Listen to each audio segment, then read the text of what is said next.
EasyEquities, basically, our mission is to democratise investing for all South Africans, and we realised there was a huge gap, sort of financial literacy and financial inclusion. And there was two, if you look at the size of the population in South Africa, millions of the South Africans were uninvested. So for us, it was about how do we address that financial inclusion. So with that, we created a product called EasyEquities. Now what EasyEquities does, it's like a stockbroker, but it's not your conventional stockbroker. Okay, we created a product that is called fractional share rights, which enables our clients to buy a fraction of a share.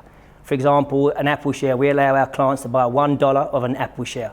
Thereby they can sort of invest them for themselves in the future and build a portfolio that they can sort of manage and look after their sort of financial well-being. Our product caters for anybody, for any sort of children through to 91-year-olds. We have DIY investing, we have asset management, we have robo-advisory, we have retirement annuities, living annuities, and we've had such a significant success in South Africa that we believe we can replicate that success globally. Our first sort of port of call we're looking at is Kenya. We are looking to open in Australia within the next month or so.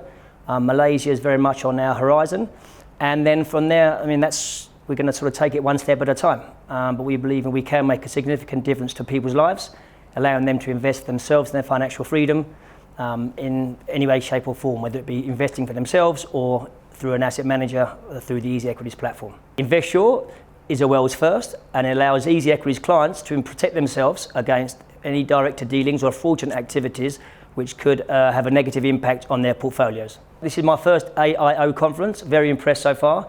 There's great networking opportunities. It is our first sort of step into the insurance industry.